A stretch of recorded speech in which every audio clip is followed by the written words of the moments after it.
ఒడిశా తీరంలో ఉదయసూర్యుడు మొదటి కిరణాన్ని విరజిమ్మినప్పుడు రాళ్లతో నిర్మించిన ఒక అద్భుత రథం కాళాన్ని ఛేదిస్తూ నిలుస్తుంది. అదే కోణార్క సూర్య దేవాలయం. సూర్యుని మహారథం భూమిపై ఆగినట్టుగా కనిపించే దివ్య కట్టడం.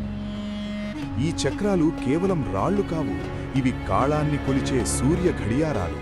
ప్రతి చెక్కు, ప్రతి శిల్పం 13వ శతాబ్దపు మహాప్రతిభకు నిశ్శబ్ద సాక్ష్యం. వేలాది కళాకారుల శ్వాస, చెమట, భక్తి ఇవన్నీ ఈ రాళ్లలోనే ఇంకా ప్రతిధ్వనిస్తున్నాయి. రాజా నరసింహదేవుడు తన సామ్రాజ్య మహిమను కాదు, సూర్యుని శక్తిని శాశ్వతంగా నిలబెట్టాలని సంకల్పించాడు. ఏనుగులు లాగిన ఆ భారీ రాళ్లు మనుషుల అజేయ సంకల్పంతో పైకి ఎగసి ఆకాశాన్ని తాకే దేవాలయంగా మారాయి.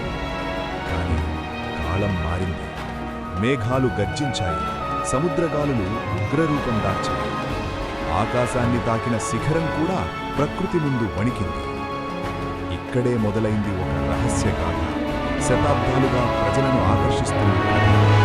దేవాలయం శిఖరంపై ఒక మహా అయస్కాంతం ఉండగా అది సూర్య విగ్రహాన్ని గాల్లో పేల్చింది. సముద్రంలో ప్రయాణించే నౌకల దిక్సూచులను కూడా గందరగోళానికి గురిచేసింది.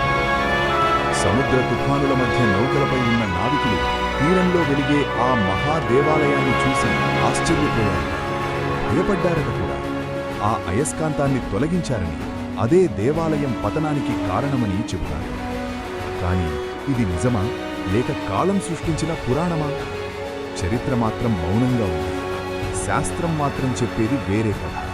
ప్రకృతి, ఉప్పుగాలులు, బలహీనమైన నేల, శతాబ్దాల వర్షాలు ఇవే అసలు కారణాలు కావచ్చని నిపుణులు చెబుతున్నారు. ఇప్పటికీ ఈ శిథిలాల మధ్య నిలబడితే ఒక విచిత్రమైన మహిమ అనిపిస్తుంది. పడిపోయిన రాళ్లలో కూడా గర్వం కనిపిస్తుంది. నిశ్శబ్దంలో కూడా ఒక ఘోష వినిపిస్తుంది, మేము కాళాన్ని జయించాం అన్నట్టుగా. కాళం దేవాలయాన్ని దెబ్బతీసింది, కాని దాని వైభవాన్ని కాదు.